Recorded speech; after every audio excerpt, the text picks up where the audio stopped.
ನಮಸ್ಕಾರ ಗೆಳೆಯರೇ. ನಾವು ಮೊದಲನೇ ಎಪಿಸೋಡಲ್ಲಿ ತಿರುಮಲದಲ್ಲಿ ನೋಡಬೇಕಾದ ಸ್ಥಳಗಳ ಬಗ್ಗೆ ತಿಳಿದುಕೊಂಡ್ವಿ. ಈಗ ತಿರುಪತಿಯಲ್ಲಿ ನೋಡಬೇಕಾದಂತಹ ಪ್ರೇಕ್ಷಣೀಯ ಸ್ಥಳಗಳ ಬಗ್ಗೆ ತಿಳಿದುಕೊಳ್ಳೋಣ.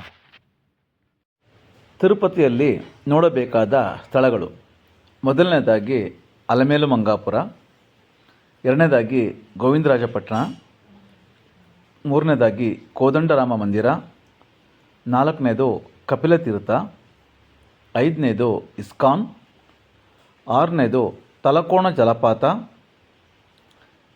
ಏಳನೇದು ಚಂದ್ರಗಿರಿ ಕೋಟೆ. ಬನ್ನಿ ಒಂದೊಂದಾಗಿ ತಿಳಿದುಕೊಳ್ತಾ ಹೋಗೋಣ. ಮೊದಲನೇದಾಗಿ ಅಲಮೇಲು ಮಂಗಾಪುರ ಅನ್ನೋದು ತಿರುಪತಿಯ ತಿರುಚಾನೂರಿನಲ್ಲಿ ಇರುವ ಪದ್ಮಾವತಿ ದೇವಿಯ ದೇವಸ್ಥಾನದ ಸ್ಥಳೀಯ ಹೆಸರು. ಈ ದೇವಸ್ಥಾನವು ಶ್ರೀ ವೆಂಕಟೇಶನ ಪತ್ನಿ ಅಲಮೇಲು ಮಂಗಮ್ಮ ಅಥವಾ ಪದ್ಮಾವತಿ ದೇವಿಯವರಿಗೆ ಅರ್ಪಿತವಾಗಿದೆ. ಪೌರಾಣಿಕ ಕಥೆಯ ಪ್ರಕಾರ ಈ ದೇವತೆ ಪದ್ಮ ಸರೋವರದ ಕೆರೆಯಲ್ಲಿ ಚಿನ್ನದ ಕಮಲದಲ್ಲಿ ಪ್ರತಿಷ್ಠಾಪಿತವಾಗಿ ಲಕ್ಷ್ಮೀ ಅವತಾರವಾಗಿದ್ದು ವೆಂಕಟೇಶ್ವರ ಸ್ವಾಮಿಗೆ ನಿಶ್ಚಿತಾರ್ಥ ಮಾಡಿಕೊಂಡು ಮದುವೆಯಾದರು ಅಂತ ಕಥೆ ಇದೆ. ಅಲಮೇಲು ಮಂಗಾಪುರ ದೇವಾಲಯ ಪ್ರಸಿದ್ಧಿಯನ್ನು ಪಡೆದಿದ್ದು ತಿರುಪತಿಯಿಂದ ಸರಿಸುಮಾರು 5 ಕಿಲೋಮೀಟರ್ ದೂರದಲ್ಲಿದೆ. ಎರಡನೇದಾಗಿ ತಿರುಪತಿಯಲ್ಲಿರುವಂತಹ ಗೋವಿಂದರಾಜಸ್ವಾಮಿ ಪಟ್ಟಣ. ಇದು ಪ್ರಾಚೀನ ವೈಷ್ಣವ ದೇವಾಲಯವಾಗಿದೆ. ಇದು ತಿರುಪತಿ ನಗರದ ಹೃದಯ ಭಾಗದಲ್ಲಿ ಇದೆ. ಇದು 12ನೇ ಶತಮಾನದಲ್ಲೇ ಇದನ್ನು ನಿರ್ಮಿಸಲಾಗಿದೆ ಅನ್ನೋದನ್ನು ಶಿಲಾಶಾಸನಗಳು ಹೇಳುತ್ತೆ. ಈ ದೇವಾಲಯ ವೈಖಾನಸ ಸಂಪ್ರದಾಯಗಳ ಪ್ರಕಾರ ರಾಮಾನುಜನಿಗೆ ಸೇರಿದ್ದು ಅಂತ ಹೇಳ್ತಾರೆ. ಮತ್ತು ಈ ಸ್ಥಳ ತುಂಬ ಪ್ರಸಿದ್ಧಿಯನ್ನು ಕೂಡ ಪಡೆದಿದೆ. ಮೂರನೇದಾಗಿ ತಿರುಪತಿಯಲ್ಲಿರುವಂತಹ ಶ್ರೀ ಕೋದಂಡರಾಮ ಸ್ವಾಮಿ ದೇವಸ್ಥಾನ. ಈ ಕೋದಂಡರಾಮ ಸ್ವಾಮಿ ದೇವಸ್ಥಾನವು ಹಿಂದೂ ಧಾರ್ಮಿಕ ಶ್ರೀ ರಾಮನಿಗೆ ಅರ್ಪಿತವಾಗಿದ್ದು, ದೇವಾಲಯದ ಹೆಸರು ಕೋದಂಡ ಅಂದರೆ ರಾಮನು ಬಿಲ್ಲನ್ನು ಹಿಡಿದಿರುವ ಒಂದು ಅರ್ಥ. ದೇವಾಲಯವು ರಾಮನಿಗೆ ಹಾಗೂ ಅವರ ಪರಿವಾರಕ್ಕೆ ಸಮರ್ಪಿತವಾಗಿದೆ. ಈ ದೇವಾಲಯ ಕೂಡ ವಿಶೇಷ ರೀತಿಯಿಂದಿದ್ದು ವಿಶಾಲ ಪ್ರಾಂಗಣವನ್ನು ಹೊಂದಿದ್ದು ತಿರುಪತಿಗೆ ಬರುವಂಥ ಭಕ್ತಾದಿಗಳಿಗೆ ಉತ್ತಮವಾದಂತಹ ಮುದವನ್ನು ಕೂಡ ಕೊಡುತ್ತೆ. ಇನ್ನು ನಾಲ್ಕನೇದಾಗಿ ಕಪಿಲತೀರ್ಥ. ಈ ಕಪಿಲತೀರ್ಥ ಅಥವಾ ಕಪಿಲೇಶ್ವರ ಸ್ವಾಮಿ ದೇವಸ್ಥಾನವು ತಿರುಪತಿ ಆಂಧ್ರ ಪ್ರದೇಶದಲ್ಲಿ ಶ್ರೀ ಶಿವನಿಗೆ ಸಮರ್ಪಿತವಾದಂಥ ಪ್ರಸಿದ್ಧ ದೇವಾಲಯ. ಈ ದೇವಾಲಯವು ಶೇಷಾಚಲ ಬೆಟ್ಟದ ಪಾದಭಾಗದಲ್ಲಿದೆ.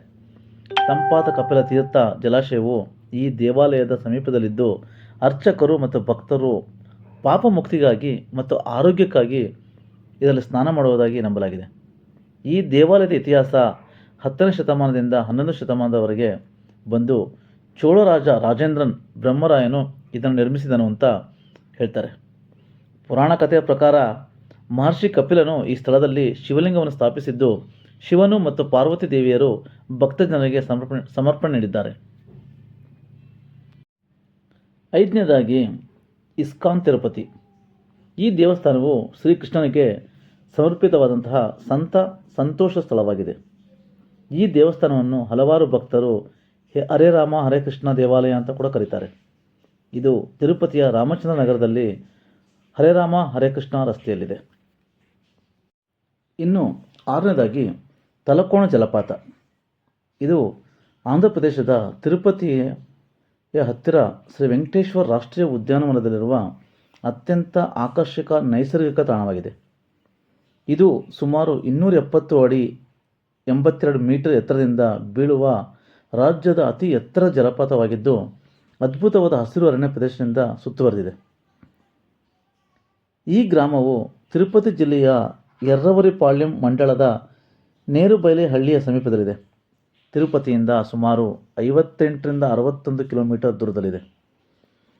ತಲಕೋನಕ್ಕೆ ತಲುಪೋದಕ್ಕೆ ರಸ್ತೆ ಮೂಲಕ ಸುಲಭ ಸೌಲಭ್ಯವಿದೆ ಹಾಗೂ ಖಾಸಗಿ ವಾಹನ ಕೂಡ ಅಥವಾ APTC ಸಾರಿಗೆಗಳು ಲಭ್ಯವಿದೆ.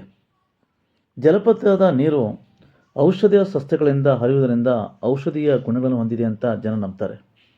ಜಲಪಾತ ಹತ್ತಿರ ಭಗವಾನ್ ಸಿದ್ದೇಶ್ವರ ಸ್ವಾಮಿ ದೇವಾಲಯವಿದೆ. ಇದು ಸ್ಥಳೀಯರಿಗೆ ಧಾರ್ಮಿಕ ಮತ್ತು ಆಧ್ಯಾತ್ಮಿಕ ಮಹತ್ವವನ್ನು ನೀಡಿದೆ.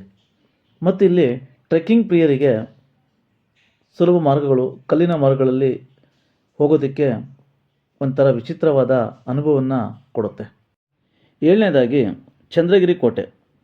ಇದು ತಿರುಪತಿಯ ಐತಿಹಾಸಿಕ ಹಾಗೂ ವಾಸ್ತುಶಿಲ್ಪ ಕಲೆಗಳ ಅದ್ಭುತ ಉದಾಹರಣೆಯಾಗಿದೆ.